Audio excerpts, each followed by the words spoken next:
नमस्कार दोस्तों, क्या भारत अब सेक्युलर और सोशलिस्ट नहीं रहेगा? क्या संविधान की आत्मा से छेड़छाड़ हो रही है? एनसीपी सांसद सुप्रिया सुले का बयान सामने आया है जिसमें उन्होंने साफ साफ कहा है कि कोई भी व्यक्ति संविधान की प्रस्तावना से सेक्युलर और सोशलिस्ट शब्द नहीं हटा सकता। लेकिन असली सवाल ये है, क्या सचमुच ये शब्द हटाए जा सकते हैं? क्या ये बयान सिर्फ राजनीतिक है या इसका कोई संवैधानिक आधार भी है? और सबसे अहम, अगर ऐसा होता है तो भारत का भविष्य क्या होगा? इस वीडियो में हम इस पूरे मुद्दे को डिटेल में समझेंगे, इतिहास, कानून, राजनीति और जनता पर प्रभाव के साथ ही हम संविधान की आत्मा और उसकी रक्षा के महत्व को भी गहराई से समझेंगे। चलिए शुरू करते हैं। 28 जून 2025, नागपुर। एनसीपी सांसद सुप्रिया सुले ने संविधान के सेक्युलर और सोशलिस्ट शब्दों को हटाने की बात पर बड़ा बयान दिया। उनका कहना था, कोई भी, चाहे वो सत्ता में हो या संघ से जुड़ा हो, प्रस्तावना से सेक्युलर और सोशलिस्ट जैसे शब्द नहीं हटा सकता। ये संविधान की आत्मा के खिलाफ है। ये बयान आरएसएस के महासचिव दत्तात्रेय होसबाले की उस टिप्पणी के जवाब में आया जिसमें उन्होंने कहा था कि इन दोनों शब्दों को प्रस्तावना से हटाना चाहिए क्योंकि ये भारत की मूल परंपरा से मेल नहीं खाते। सुप्रिया सुले का ये बयान न सिर्फ एक राजनीतिक प्रतिक्रिया था, बल्कि संविधान की आत्मा की रक्षा की चेतावनी भी थी। उन्होंने भारतीय लोकतंत्र की उस भावना को सामने रखा जिसमें हर धर्म, हर वर्ग और हर व्यक्ति को बराबरी का अधिकार प्राप्त है। आरएसएस और बीजेपी के कुछ नेता लंबे समय से ये तर्क दे रहे हैं कि संविधान की प्रस्तावना में सेक्युलर और सोशलिस्ट जैसे शब्द जबड़े गए हैं और ये भारत की मूल परंपरा से मेल नहीं खाते। इस विचारधारा का आधार ये है कि भारत एक धार्मिक देश रहा है जहां हर धर्म को मान्यता मिलती रही है। इसलिए किसी एक पश्चिमी सिद्धांत जैसे सेक्युलरिज्म को जबरदस्ती थोपना अनावश्यक है। हालांकि इस विचार को समर्थन भी मिला है, लेकिन संविधान विशेषज्ञों और न्यायपालिका ने हमेशा यह स्पष्ट किया है कि धर्मनिरपेक्षता भारतीय परंपरा का ही विस्तार है, जहां सहिष्णुता, समावेशिता और न्याय के मूल तत्व हैं। चलिए जानते हैं सेक्युलर और सोशलिस्ट, इन दोनों शब्दों का मतलब क्या होता है। सेक्युलर का अर्थ, भारत सरकार किसी एक धर्म को नहीं अपनाएगी, सभी धर्मों को समान दर्जा मिलेगा। न सरकार किसी धर्म का प्रचार करेगी, न ही किसी को दबाएगी।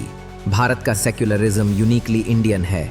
यहाँ धर्म और राज्य बिल्कुल अलग नहीं है, लेकिन सभी धर्मों का समान सम्मान किया जाता है। यह एक पॉजिटिव सेक्युलरिज्म मॉडल है जिसमें धर्म की स्वतंत्रता और धार्मिक संस्थाओं की सुरक्षा सुनिश्चित की जाती है। सोशलिस्ट का अर्थ, समाज में समानता, संसाधनों का न्याय संगत वितरण, गरीबों के लिए कल्याणकारी योजनाएं और हर व्यक्ति को गरिमा के साथ जीवन जीने का अधिकार। ये पूंजीवाद का विरोध नहीं, बल्कि एक संतुलन है जिससे अमीर और गरीब के बीच की खाई को पाटा जा सके। भारतीय संदर्भ में इसका अर्थ है अवसर की समानता और जीवन के बुनियादी साधनों की सार्वभौमिक पहुंच। चलिए जानते हैं ये शब्द कब और कैसे जुड़े। 1976 में जब देश में आपातकाल लगा हुआ था, इंदिरा गांधी सरकार ने 42वां संविधान संशोधन पास किया। इसके जरिए संविधान की प्रस्तावना में दो नए शब्द जोड़े गए, सेक्युलर और सोशलिस्ट।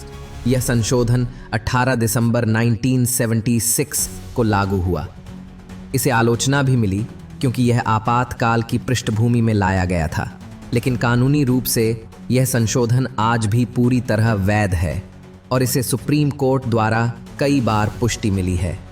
हालांकि संविधान की आत्मा में ये विचार पहले से ही थे, लेकिन संशोधन द्वारा इसे स्पष्ट रूप से शामिल किया गया ताकि कोई भ्रम न रहे और भारतीय राज्य की धर्मनिरपेक्ष और कल्याणकारी प्रकृति को सुस्पष्ट किया जा सके। अब सवाल है, क्या इन्हें हटाया जा सकता है? तकनीकी रूप से संविधान संशोधन के जरिए प्रस्तावना को बदला जा सकता है, लेकिन इसके लिए संसद के दोनों सदनों में 2/3 बहुमत, कुछ मामलों में आधे राज्यों की मंजूरी और सुप्रीम कोर्ट की मंजूरी भी जरूरी होती है।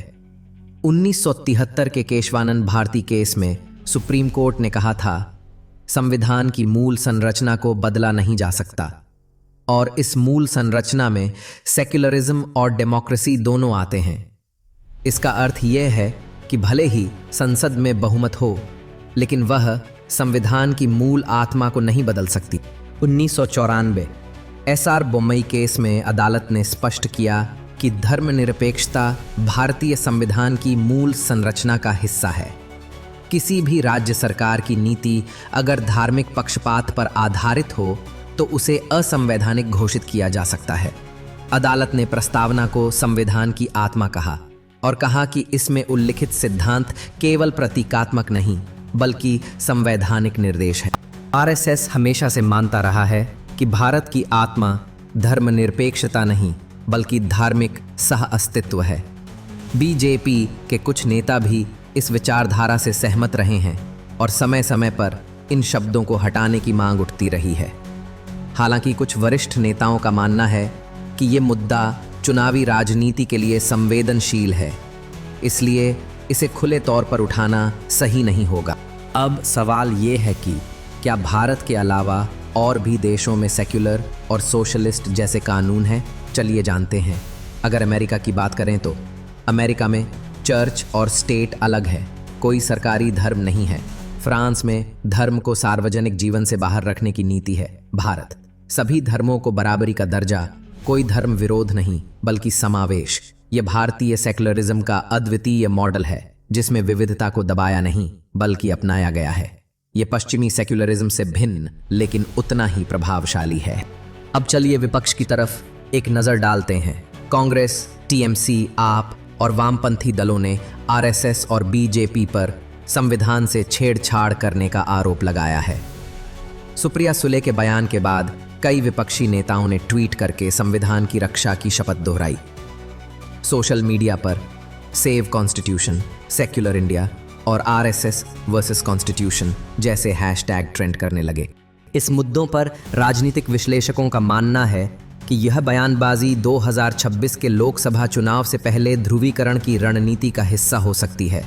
धार्मिक मुद्दों को उभार कर राजनीतिक लाभ उठाना भारतीय राजनीति का पुराना तरीका रहा है। संविधान के शब्दों को निशाना बनाकर भावनात्मक और वैचारिक वोटिंग को प्रभावित करना एक गहरी रणनीति का हिस्सा हो सकता है। सबसे बड़ा सवाल, अगर सेक्युलर और सोशलिस्ट शब्द संविधान से हट गया तो जनता और समाज पर इसका क्या असर पड़ेगा? चलिए जानते हैं। इससे अल्पसंख्यकों में डर की भावना बढ़ सकती है, युवाओं में संविधान को लेकर भ्रम और असंतोष फैल सकता है, सामाजिक तनाव और ध्रुवीकरण बढ़ सकता है, संविधान की वैधता और स्थिरता पर जनता का विश्वास कमजोर पड़ सकता है। संविधान सिर्फ एक किताब नहीं, यह हमारी पहचान है। सेक्युलर और सोशलिस्ट जैसे शब्द केवल विचार नहीं, वो मूल्य हैं जो भारत को भारत बनाते हैं। सुप्रिया सुले का बयान एक चेतावनी है उस दिशा में जो भारत को उसकी आत्मा से दूर ले जाने की कोशिश कर रही है। संविधान की रक्षा केवल अदालत या संसद का काम नहीं, ये हर भारतीय नागरिक का कर्तव्य है।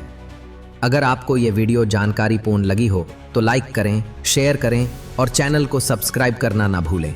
कमेंट में बताएं, क्या आप मानते हैं कि संविधान से सेक्युलर और सोशलिस्ट शब्द हटाया जाए? मिलते हैं नेक्स्ट वीडियो में, तब तक के लिए जय हिंद।